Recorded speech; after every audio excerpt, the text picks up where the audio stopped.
નમસ્કાર, સ્વાગત છે આપના અરવલ્લી સમાચારમાં અને મોર્નિંગ બુલેટિન સાથે હું છું માસૂમ। સમાચારોની શરૂઆત કરતા પહેલા નજર કરીએ હેડલાઇન્સ પર।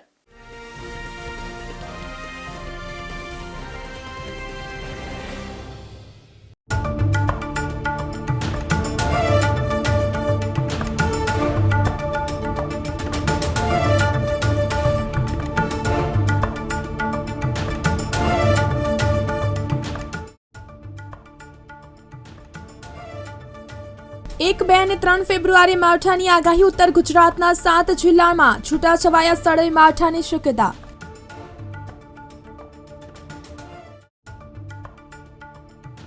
સાબરમતી, ભુજ, મહેસાણા સહિતના મુખ્ય રેલવે સ્ટેશન પર રેલ કોચ રેસ્ટોરન્ટ બનશે। અમદાવાદ, દરભંગા, પટનાની સ્પેશિયલ ટ્રેન ફરી દોડશે।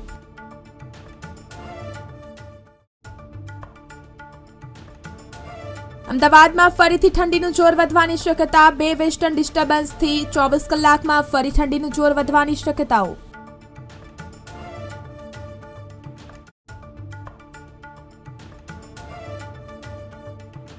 ધુમ્મસને કારણે ટ્રેનો રદ કરવામાં આવી હતી। અમદાવાદ, દરભંગા, પટનાની સ્પેશિયલ ટ્રેન ફરી શરૂ કરાશે।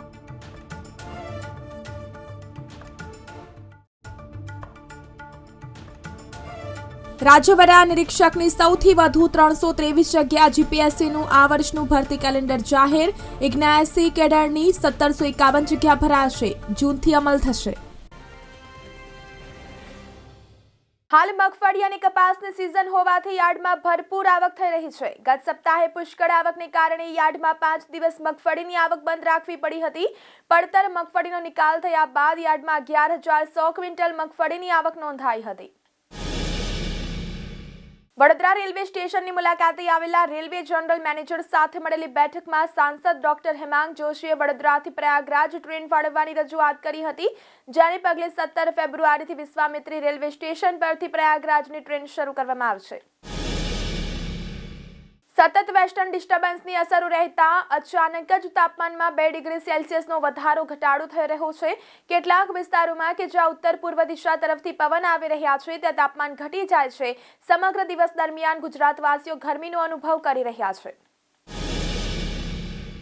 હવામાન વિભાગ દ્વારા પણ આગાહી કરવામાં આવી છે કે હજુ પણ આગામી 4 દિવસ ગુજરાતનું વાતાવરણ શુષ્ક રહેવાની સાથે તાપમાન પણ યથાવત રહેશે। એટલે કે તાપમાનમાં 2 ડિગ્રી સેલ્સિયસથી વધુના ફેરફારની શક્યતાઓ નહીવત છે।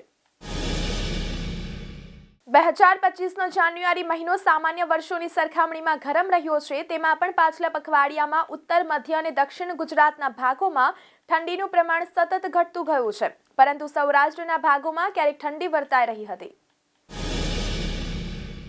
જાન્યુઆરી માસની શરૂઆતમાં આગાહી કરવામાં આવી હતી કે વર્ષ 2025ના જાન્યુઆરી માસમાં રાજ્યમાં લઘુત્તમ અને મહત્તમ તાપમાન સામાન્યથી વધુ રહેવાની શક્યતાઓ છે। એટલે કે સામાન્ય તાપમાન ઊંચું આવ્યું છે તથા તેનાથી પણ વધુ લઘુત્તમ તાપમાન વધુ રહેતા ઠંડીનું પ્રમાણ ઘટ્યું છે। મધ્ય ગુજરાતના ભાગોમાં પણ છેલ્લા કેટલાક દિવસોથી ઠંડીનું પ્રમાણ ઘટ્યું છે, જેને કારણે લોકોને એસી પંખા શરૂ કરવાની જરૂર પડી છે।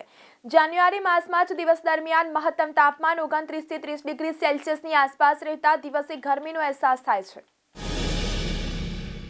ખાસ કરીને કચ્છના નલિયામાં જ્યાં સામાન્ય રીતે સૌથી ઓછું લઘુત્તમ તાપમાન નોંધાતું હોય છે, ત્યાં પણ 2 દિવસ પહેલા લઘુત્તમ તાપમાન 14 ડિગ્રી સેલ્સિયસ પહોંચ્યું હતું। જાન્યુઆરીના અંતમાં જ્યાં ગુલાબી ઠંડીનો માહોલ જામતો હોય છે, તેવામાં નલિયામાં ઠંડી જાણે ગાયબ થઈ ગઈ હોય તેવી સ્થિતિ સર્જાઈ હતી।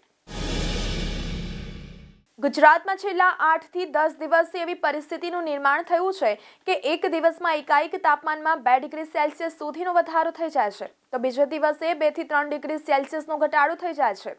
આ ઉપરાંત કેટલાક જિલ્લામાં તો 2 ડિગ્રી સેલ્સિયસ કરતાં પણ વધુ વધારો ઘટાડો નોંધાઈ રહ્યો છે। છેલ્લા કેટલાક વર્ષોથી સૌરાષ્ટ્ર કચ્છના પ્રદેશોમાં દર વર્ષે 1 કે 2 વખત કોલ્ડ વેવની સ્થિતિ જોવા મળે છે। સામાન્ય રીતે આ કોલ્ડ વેવ 5 થી 6 દિવસ રહે છે, પરંતુ આ વર્ષે 2 થી 3 દિવસ કોલ્ડ વેવની અસર રહી હતી અને તેની તીવ્રતા પણ વધુ માત્રામાં રહી નહોતી, કારણ કે સામાન્ય તાપમાન પણ વધ્યું છે। ભારતીય હવામાન વિભાગ દ્વારા ડિસેમ્બર મહિનાની શરૂઆતમાં જ આગાહી કરવામાં આવી હતી કે આ વર્ષે ગુજરાતમાં કોલ્ડ વેવના દિવસો ઓછા રહેશે, જે સ્થિતિ રાજ્યમાં હાલ જોવા મળી રહી છે। ગુજરાતમાં આ વર્ષે કોલ્ડ વેવની અસર ખાસ કરીને સૌરાષ્ટ્ર કચ્છમાં રહી હતી।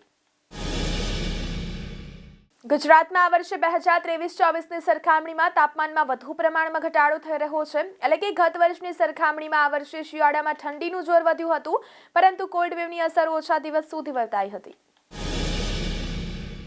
તો આ સાથે મોર્નિંગ બુલેટિનમાં અત્યારે બસ આટલું જ. નમસ્કાર.